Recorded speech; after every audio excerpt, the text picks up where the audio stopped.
आप देख रहे हैं जन अदालत समाचार। जनता की बात, जनता के साथ, जन अदालत में।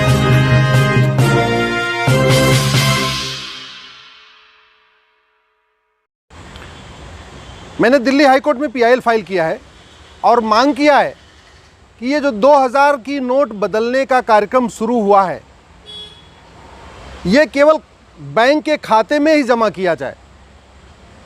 जो नोटिफिकेशन आया है 19 मई का 2023 वाला, उसमें आरबीआई ने कहा है कि आप खाते में भी जमा कर सकते हैं और बदल भी सकते हैं। कल स्टेट बैंक का नोटिफिकेशन आया है, उसमें भी उन्होंने कहा है कि आप खाते में भी जमा कर सकते हैं और सीधे सीधे बदल सकते हैं। यानी आपको कोई कागज़ नहीं दिखाना है, कोई एंट्री नहीं होगी, आप सीधे सीधे पैसा ले जाइए काउंटर पे बदल दीजिए। उसमें कोई पर डे की लिमिट नहीं है। कुछ लोगों को लगता है कि नहीं, पर डे 20,000 रुपये बदलना, नहीं, एक बार में 20,000 रुपये। इसका मतलब ये हुआ कि अगर बैंक के अधिकारियों और कर्मचारियों से सांठगांठ हो जाए तो हर 2-2 मिनट पे आप 20,000 रुपये बदलते रहिए, दिन भर में 10-20 लाख रुपए बदल लीजिए। कोई एंट्री नहीं करना, कोई डॉक्यूमेंट नहीं दिखाना, फिर पता कैसे चलेगा कि कौन सा काला धन है, कौन सा सफ़ेद धन है। आरबीआई ने अपने नोटिफिकेशन में बोला कि पहले 6.25 लाख करोड़ 2000 की नोट सर्कुलेशन में थी, अभी 3.25 लाख करोड़ सर्कुलेशन में आ गई है। इसका मतलब 3 लाख करोड़ 2000 की नोट गायब हो चुकी है। अब अगर कागज़ नहीं लेंगे, कोई एंट्री नहीं होगी, कोई केवाईसी नहीं होगी और सीधे सीधे नोट बदलने वाला कार्यक्रम शुरू हो जाएगा, फिर तो जो 3 लाख करोड़ गायब हुआ है वो सारा सफ़ेद हो जाएगा। इसलिए मैंने मांग किया है कोर्ट में कि तत्काल ये जो कैश एक्सचेंज प्रोग्राम शुरू हुआ है, नोट बदली वाला, इसको रोका जाए।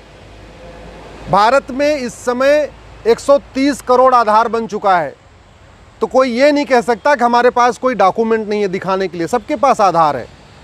भारत में 225 करोड़ बैंक के खाते खुल चुके हैं। इसका मतलब सारा जितने भी भारत के परिवार हैं सब बैंक खाते से जुड़े हुए हैं। तो अगर किसी के पास 2000 की नोट है, वो अपना आधार दिखाएगा, अपने बैंक के खाते में जमा कर लेगा। ये कौन सा सिस्टम है कि नहीं, ना तो आपको कोई डॉक्यूमेंट दिखाना है, ना आपको खाते में जमा करना है, आप सीधे सीधे बैंक में जाओ और वहाँ 20,000 रुपये बदल लो।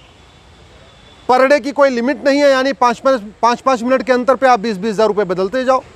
सेटिंग अच्छी हो जाए तो 2-2 मिनट के आप अंतर पे आप 20,000 रुपये बदलते जाओ। ये बैन होना चाहिए।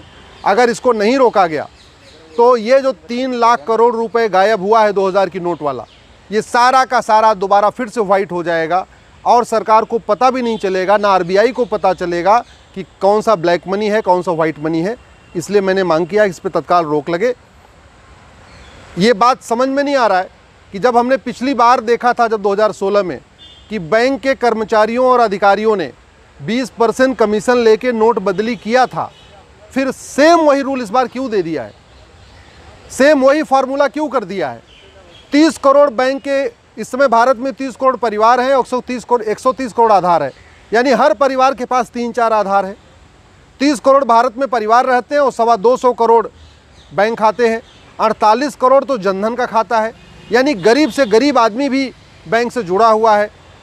और कोई अगर ऐसा है भी कि जिसके पास 2000 की नोट है लेकिन बैंक खाता नहीं है, तो बैंक खाता तो 2 दिन में खुलवाया जा सकता है। आखिर 30 सितंबर तक का टाइम मिला हुआ है ना। तो भाई, अगर कोई ऐसा है भी कि जिसके पास 2000 की नोट है लेकिन उसके पास बैंक खाता नहीं है, तो ठीक है, वो आने वाले टाइम में खाता खुलवा लेगा, अपने खाते में जमा कर लेगा। हर हालत में ये 2000 की नोट बैंक के अकाउंट में ही जमा होना चाहिए। और हमने ये भी मांग किया है, जमा करते समय केवाईसी ज़रूरी है, नहीं तो लोग दूसरों के खाते में जमा करना शुरू कर देंगे। पिछली बार भी खूब खेल हुआ था, मनरेगा के खातों में पैसा जमा हुआ था, धोबी के, नाई के, जो गरीब हैं, मजदूर हैं, रेडी पटरी वाले, उनके खाते में पैसा जमा हो गया था।